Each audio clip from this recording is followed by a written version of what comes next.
Assalamualaikum warahmatullahi wabarakatuh. Saya ingin meneruskan materi tentang generator. Dinamo di sini adalah contoh generator sederhana yang bisa kita pelajari dan kemudian kita kembangkan dan kita bisa membuatnya sendiri. Yang pertama yang ingin saya jelaskan, yang perlu kita kaji, yang pertama adalah kumparan. Hal-hal yang perlu dikaji berhubungan dengan kumparan, yang pertama adalah bagaimana cara kita menentukan diameter kawat kumparan.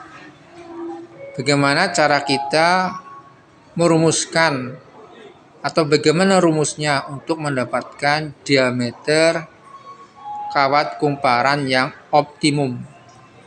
Jadi diameter kawatnya tidak terlalu besar dan juga tidak terlalu kecil. Dibatasi oleh ruang dan harga dan juga daya yang harus dihasilkan, kekuatan flux yang harus dihasilkan. Jadi pertama diameter kawat. Selanjutnya adalah panjang kawat. Berapakah panjang kawat yang dibutuhkan sesuai dengan parameter yang diinginkan. Berapa panjang kawat supaya pada putaran sekian RPM dengan kekuatan magnet sekian Tesla dapat dihasilkan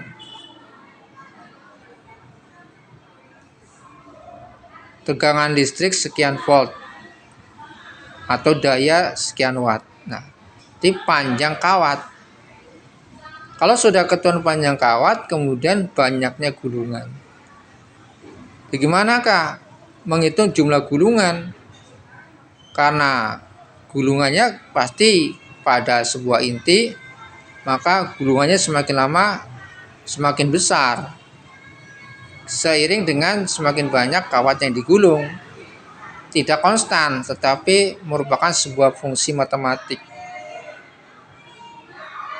Dan ini juga perlu diturunkan rumusnya.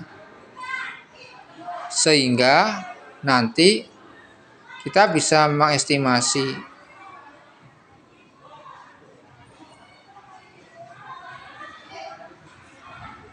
berapa gulungan dalam satu spool atau kumparan.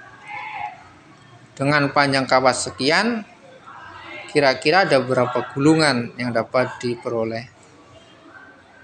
Kemudian di sini jumlah kumparan ada 6. Kenapa harus dipilih 6, tidak 5 atau 8 atau 4? Kita harus bisa mencari yang optimal.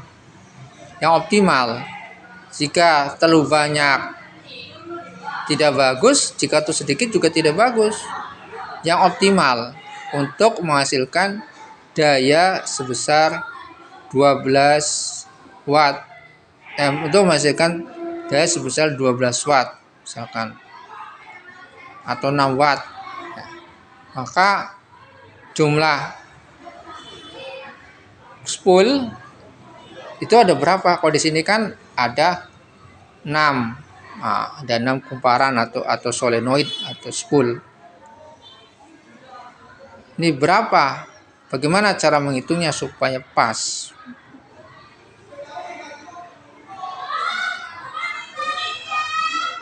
Kemudian kawat kumparan yang bagus yang bagaimana? Yang terbuat dari apa? Bagian intinya dan juga bagian emailnya. Bagian emailnya itu yang bagaimana? Kan namanya kawat kan ada kualitas 1, kualitas 2 dan seterusnya. Kayak yang bagus itu yang bagaimana?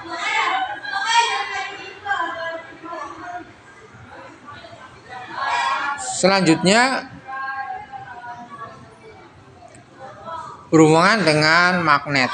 Nah, magnetnya, kekuatan magnetnya ini berapa Tesla, berapa Weber per meter persegi, sehingga tidak peroleh gaya 12 watt pada putaran sekian RPM, dan bisa harus mengira-ngira roda sepeda motor itu, sepeda biasa, sepeda ontel itu putaran rodanya berapa RPM, kecepatan linearnya berapa, kemudian ukuran rodanya berapa, sehingga akan ketemu RPM-nya.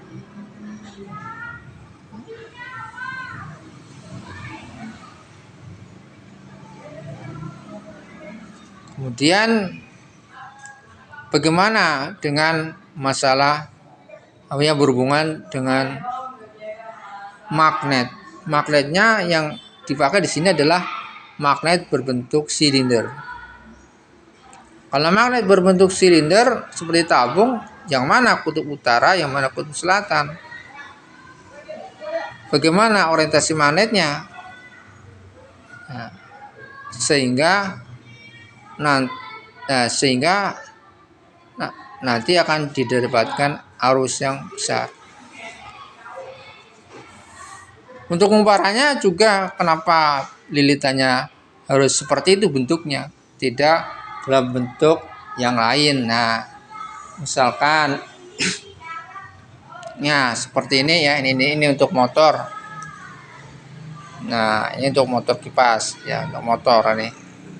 Nah, sedangkan untuk ini dinamo seperti ini. Jadi mengapa bentuk lilitannya seperti itu, tidak bentuk lilitan yang lain? Nah, itu juga perlu kalian kaji. Nah, sehingga seandainya kalian ingin membuat sesuatu yang baru, berinovasi, untuk mencapai sesuatu yang lebih baik, optimasi desain dinamo sepeda